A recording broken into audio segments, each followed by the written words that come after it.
again, this is Skoggle, and we're doing another one of our games, but this is the first FOE training grounds that is mid lane, and we're going to be featuring Morgana going up against Twisted Fate. One of the cool things here is how to play against Twisted Fate when you do get that, and the aspects of the middle lane. So I'm going to pause for just a second. We're going to check out Morgana's stats. We're going to note that she has 11 MP regen per 5. Her base is around just under 7. She has 27 ability power at level 2, and so that's going to be from masteries and from runes. So she's got the 9 spell pen, so that's her marks. You can get that really quick by clicking on her. You can figure out that she's going at least 9 into offense, but she's actually going about 21 with only 23 armor. She's got some yellows into that. She's got some yellows into her mana regen to get MP regen at 11. And then her blues look like they're AP with that ability power and probably flat. And then when that's basically what you can drop from her, is she wants to have a lot of ability power early. So we will check out Twisted Fate. Twisted Fate, on the other hand, also has the 11 MP regen, meaning he's either getting it from runes or masteries. But when you look at him, he doesn't have spell pen, so his reds are not magic penetration. That's something to note. He doesn't have the flat, and then he has 21 ability power, so he's about in the same situation where that's where his quints went. His movement speed's 366, and I believe on him he's a 300 champion. I will be able to verify that on the review. And then he's got a decent amount of magic resist, so he probably put his reds there, and then he put a little bit into the defense tree is what it's looking like. And his armor's up, so he's got his yellows there. And that is Twisted Fate. Really quick, you need to know what the Malphite is going against you. Malphite has the 9 to get the spell pen, but then he's probably going tanky to end up with 46 armor, 51 magic resist. So he's probably 921-0. And your jungler as looks like probably about the same. A ton of scaling magic resist. Got flat armor. A lot of MP regen per 5s because of the blue buff. There's nothing else significant out of there. If he doesn't have boots, he doesn't have boots in 339, so he's probably running movement quints. So that's what we're working with. And let's unpause and get into the game. And so when you are Morgana going against Twisted Fate, what does Twisted Fate want to do? He doesn't just try to win his lane, because that's not what Twisted Fate does. Twisted Fate likes to gank and help his teammates win their lane. So your reaction to Twisted Fate being against you needs to be either to push hard and constantly keep it at his tower, so he's going to have a hard time using his ult and getting around the map. And the second thing you can do is to keep him at low life, or to try to outgank him. And it's a fairly tricky situation to outgank him, but you can do it, especially if you get your jungler to camp mid. So their biggest thing is Malphite's ganking is pretty good at 6, but combined with Twisted Fate it's too much. And here, I'm going to have to replay this and slow it down. Here's the mistake. The mistake is you have no vision into the enemy jungle. So as Twisted Fate starts running around, you try to cut him off, but if you don't land your binding, you pretty much have to give up on this. So right here was the place, and here's the binding. You missed, you need to get out. An auto attack will not help there. So that is all I have to say about that. Had you landed the binding, you would have probably gotten the kill as well, and it might have been worth it. I'm going to speed it up till our hero's back. Alright, she's going to cruise in back to lane. So going into their jungle when you don't have vision, especially near the Wraith camp, the Wraith camp is the most done camp. If you don't jungle, just think about that when you're mid. The Wraith camp is the most done camp, making you exposed to ganks and also making you exposed to running in there and getting yourself killed. So it's not the biggest deal. You die in games, dying early, and here she's going to put a ward down, and she puts a ward down on the one side of the map. and not the other because she only had enough for one ward. So what you do when you only have one ward in mid, since now bottom is blind and your top side of you is not blind, is you want to cheat as often as you can to stand up at the side that's safer. You don't know if Malphite's there. Now Mumu's standing there, so at this point you could go to either side, but you kind of want to play to the one side of the creeps to avoid skill shots, especially ones that can't go through creeps, just because they have to flash to get in position sometimes. Or you have a bigger reaction period. You don't have to react super fast when they're coming all the way across your lane compared to when they're coming from the bush right on top of you. And so you can keep yourself a little safer that way. And so against TF, try to dodge those cards. That's against every mid. Every mid does a lot of damage. Dodging their skill shots is better than getting CS most of the time. So don't take a lot of damage. And what they're trying to do to keep this Twisted Fate down is they're just camping mid. I think that was their strategy when they saw they were going against Twisted Fate, was just to leave a Mumu attacking mid all day instead of doing the usual jungler goes to the top lane. And so you've got to try to keep Twisted Fate down as much as you can. And you want to try to avoid those cards so that you can keep him down. And nothing exciting has happened. You know that Malphite backed because you have that ward, and now Mumu's on the other side, and you're just going to try to keep the pressure on Twisted Fate, so he's going to have a really hard time. And it's hard to land your Morgana Qs because people at higher elo, this game's about 2000 elo exactly, at this point they know that Morgana's scary with that. If those bindings land, you lose the lane. So she's going to do everything she can to dodge. And again, Malphite's probably going to do his wraiths, and so you just want to be, any chance you have to know where the jungler is, you want to take advantage of that. So as she pushes up, she's going to do something smart. She backs off, and now they don't know if she's going to buy, and they don't know if she's going bottom. So if you're going against Twisted Fate, you know he's going to be ganking and putting pressure all day, specifically to bottom lane, because if your AD carry and your AP carry get fed, you win the game, more often than not. And so she's going to put pressure on the bottom lane. She's going to do a lane gank. She's going to go through the back of the jungle, and she's going to come through the lane brush, and she's going to go for it. And this is going to save Ashe for the time being, other than Twisted Fate warps in, and they can pick up Janna. And the problem for Ashe is she chased Corki really hard against a TF, and that can sometimes just be bad news. And the green Malphite runs over, and so now it's not a good fighting situation for you, and you need to back out. So just knowing when to pick your fights and when not to. And of course with Soraka you have those heals, so eventually this will go good again. And Twisted Fate has to use his flash, which is going to be important when you want to kill him later, is at least you made him blow his flash. So that wasn't a bad use of time. You helped get a kill for your bottom lane, and you were able to get Twisted Fate to burn flash. So you've been camping the middle lane, and now Twisted Fate is down flash. So I'm just going to hurry back out to the lane, because that's where the action is. TF's trying to get this off his tower. The other good part is, that was at his tower most of the time. And so again, doing the one-sided ward for now, and then you can cheat towards the side that's warded. It's kind of a very safe thing to do. And always respawn quickly to your blue. Amumu was pinging it, and if you don't go, you're either wasting your jungler's time, or they're not going to give it to you.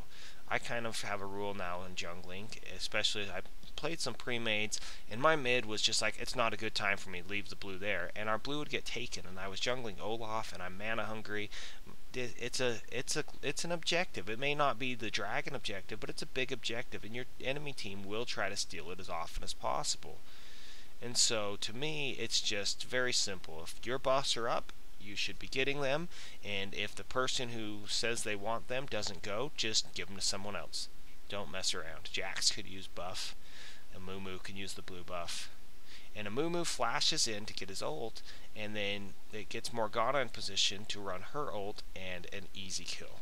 So I'll back off and do this again, and since they've been camping it all day, Twisted Fate's cheating to that side, meaning he's probably doing the same strategy where that's the side he has warded.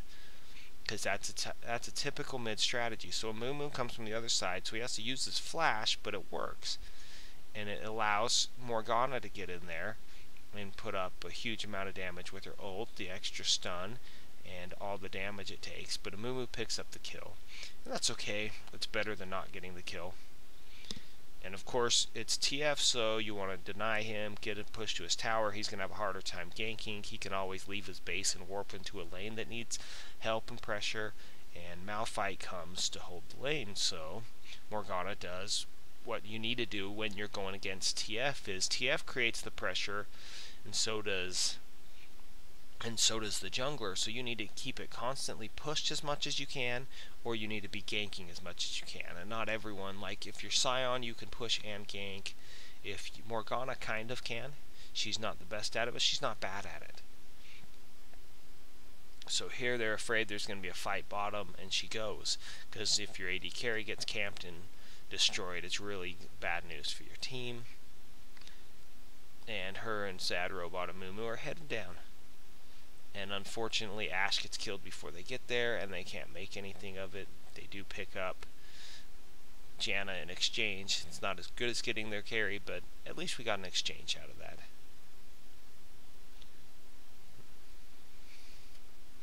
Alright, so she's going to hurry back to her lane, and TF's ult just got used, and so it's not available. So he's going to try to farm, and note his range on his Q, so when you're running back to lane, try to make sure you're paying attention and dodging it. You're not farming, you're not doing anything as critical as getting back to lane safely, so try to do that. And Jax is coming down, so be ready to respond.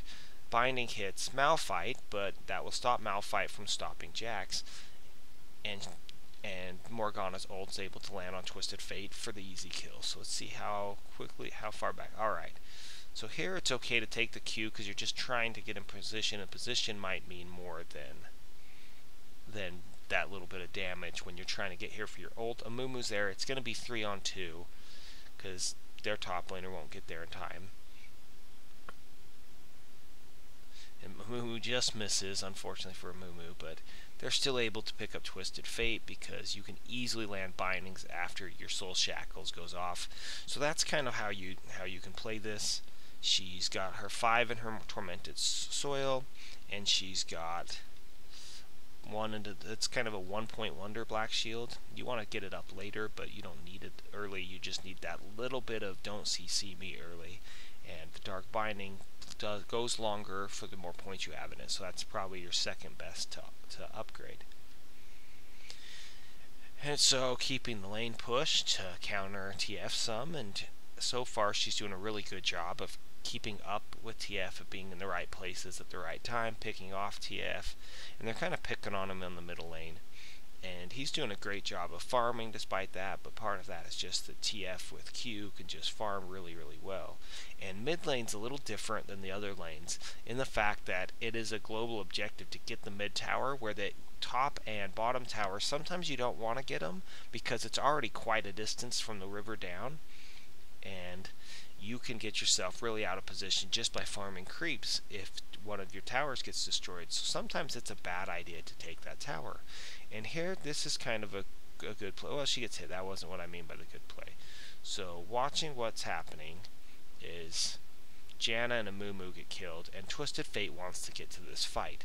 So Morgana follows as quickly as possible, knowing the situation that Twisted Fate wants to get to the fight, and is able to do the RQW combo, or RWQ combo on him, to make sure he can't go anywhere, because Soul Shackle stuns, and you take that charge up time. It's just like with Shen and his global ult. If you pick against Shen, and you don't know that you can outlane him, take something that can knock his ult off course, because his whole game is predicated around watching what's happening on the map, and being in situations that you want to be in. And so she's going to go on down, get a ward out, come back around, and she doesn't go through the lane, and it makes it trickier for someone watching her to know where she's warding. And that's just something you can do to not just telegraph exactly what's going on, is you can do little things like that to kind of keep it up. And you know that Twisted Fate's ult is down for a little bit, you can announce that to your team. It's kind of the same as MIA, as his potential to go MIA is huge when he has that. So at the moment, she's got a needlessly large rod, and Twisted Fate has the Doran's Ring and the Blasting Rod, so she's a little bit closer to her next major upgrade. And again, get out to blue as fast as you can. Don't make your jungler wait or tank it too long.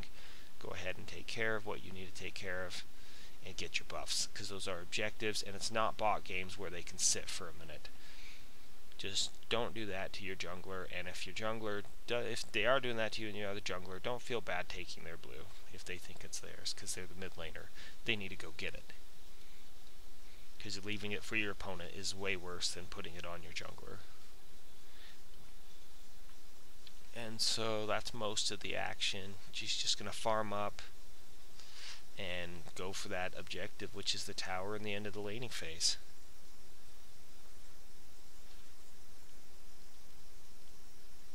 So it's about to happen. She'll get it on this next wave, I think. You haven't seen TF for a minute, but at this point the game's kind of about roaming. And we're just going to check the gold really quick.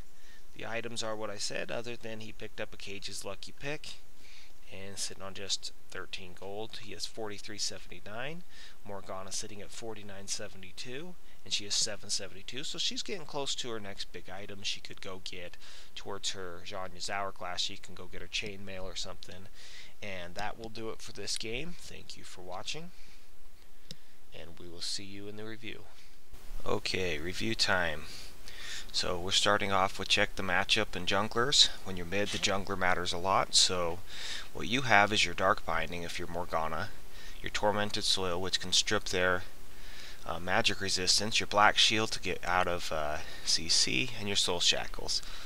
And so you want to make sure that you're able to land your combos, shred their armor, and coordinate with your ganks, which Amumu does magic damage, so your Tormented Soil will help him a lot.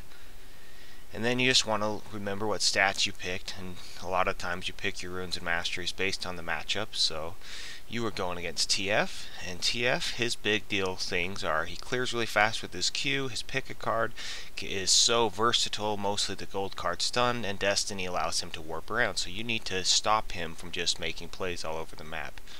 And to do this, you have to recognize what he has. And he's running a lot of ability power. 21's pretty high, so he has decent movement speed. So he's trying to be mobile, and he's trying to do a lot of damage. He didn't do the red magic pen runes, and it looks like he took a lot of magic resist so that he could help win his lane. And your mate is Amumu, who can come gank your lane and help you in fights, and you can help him.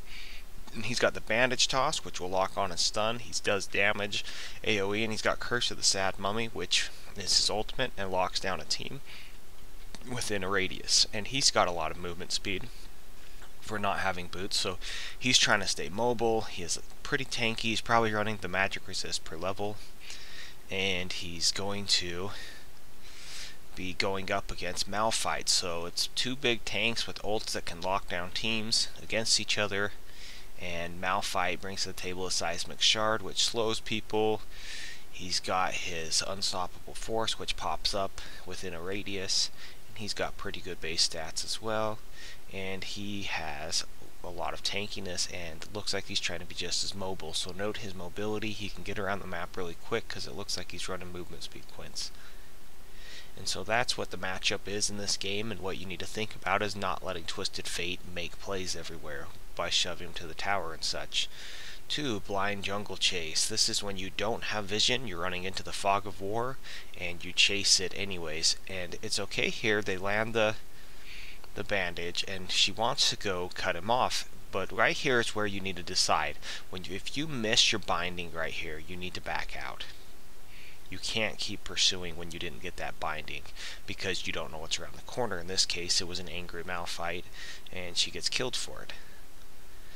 And so that is the result of going blindly into the jungle. As you can see, there's no wards. The only vision is because of Mumu's ganking from that direction. And then the bandage toss, that was good, and you make him burn his flash, and sometimes that's a successful gank. And right here you missed the binding, so you should have been backing right then and there before you even got into a bad situation and had to take all the CC from both of them. So that's why you never want to walk into a jungle that is under fog of war without having for sure where everyone is. The side ward. The side ward in mid is basically, you basically would either need about 4 wards to really protect your lane where they can't gank you. So you can kind of get away with 1 or 2 wards if you do it properly. With the ward up in the top brush, you now don't have much vision bottom, but you have a lot of vision top. So what you want to do is cheat to that top side. So they're going to have to flash or use a massive gap closure to get over to you to even start doing things to you. So you want to just cheat off to the side as much as possible. And there you see Malphite in your ward. He's coming down. So even though he's camping in that brush, which is invisible, you know he's there, so it's easy to avoid it and just wait till you see him back out. You'll see him if he goes through the lane, you'll see him if he backs out. And so that's what that ward does, is it allows your playstyle to kind of cheat towards the side where you actually have warded. And so yeah, you place the ward, that's a good spot. Either side, just pick a side and kind of roll with it. And you don't have vision on the other side, as you can see. Well, you have quite a bit on the top.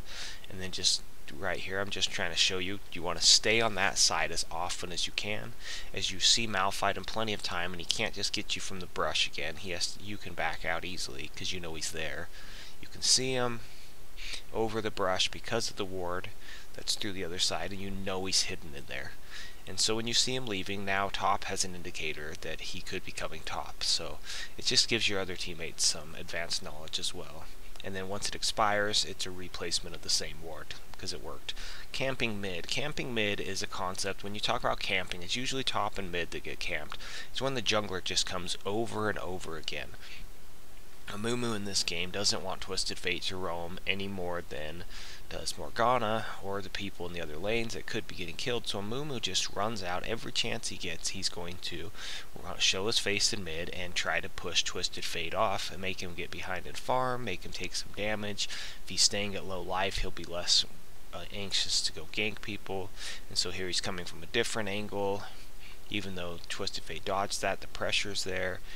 Amumu is going to keep just staying in this lane, and in a second we'll show you how many times he comes throughout the laning phase, and it's a lot of gank attempts. And so here, Twisted Fate thinks he's safe in the flash ult. That was the Curse of the Sad Mummy we talked about earlier. And then Morgana's able to ult, and it's a pretty dead Twisted Fate pretty quick. And there's the first attempt, where that one didn't lead to Morgana's death, but that wasn't Amumu's fault.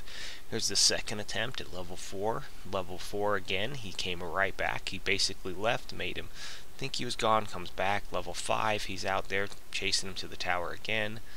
He comes right back at level 5. He would do these double ganks constantly just to keep that pressure really high. There's the level 6, and that was the one where he was able to then go around and then come right back and get the kill.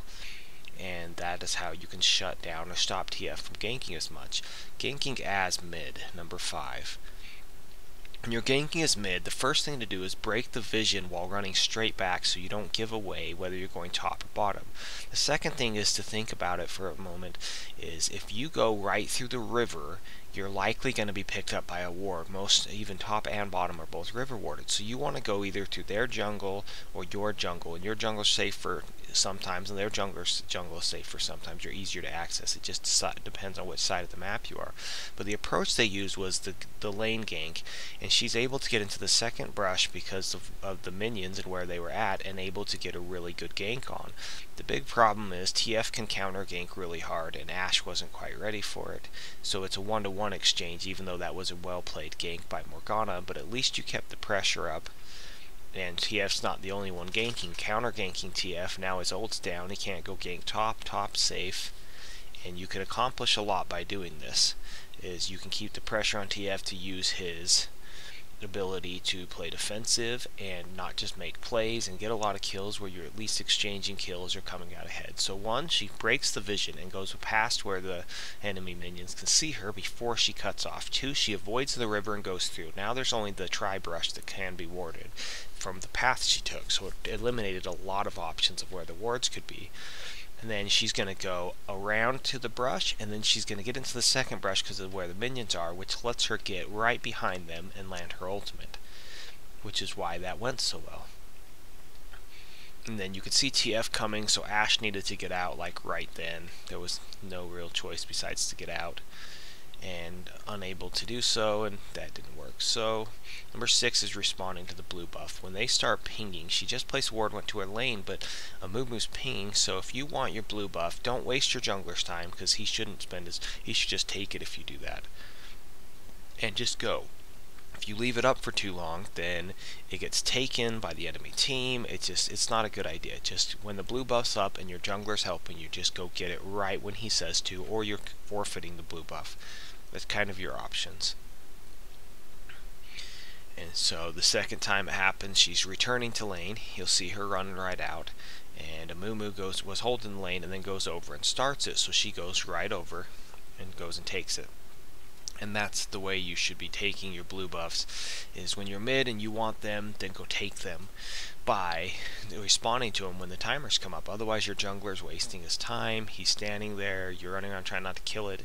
I don't even suggest people do that as junglers. If you're a jungler and they don't come get it, just leave, just take it. 7, responding to plays. This is really key, as this is what can frustrate your teammates and cause those fights, is when they think you should have noticed something you don't. But if it's near your lane and someone's coming down to make a kill, like top lane's coming to gank or to make something happen, make sure you're helping him make something happen. In this case, she runs over immediately, lands a dark binding and gets her soul shackles off, and they're able to combine that with the stun from Jax, and it's a very easy kill, and Jax is rewarded for coming, so he's going to want to play with you and help you. It's going to create a positive image in his mind. So leave the minions behind and just go as soon as you recognize that there's a play. That's the first step, is recognition. The second step is the response, and the response she gives is Malphite's coming, Twisted Fate's running, and she's able to land a dark binding and then land her soul shackles. And so the response is really good, and it gives a great result because of the recognition and response time. They get a kill for nothing. And so that's what I mean with recognize, response, and then result is what happens. 8, following the MIA. So when they go to gank from mid, if you're not pushed your tower and just getting denied tons of CS, even if you are sometimes, it might be better than letting him go. But TF runs while in sight of the minions. Morgana went around and had a head start. And because he did that, she's able to break his channel of his ult and kill him very quickly with the soul shackles, dark binding, and tormented soil combo. Just a quick little 1-2-3 combo that is able to just burst him down and stop his channel. Even from a very high life, Morgana does a lot of damage when she's ulting, and she can land her binding. And that's pretty much what happens here. So that is with Twisted Fate, you're able to catch them like that. With someone else, you might catch them while they're ganking and they think they have something. So that is what I mean. Anyhow, take care. Good luck on your matches.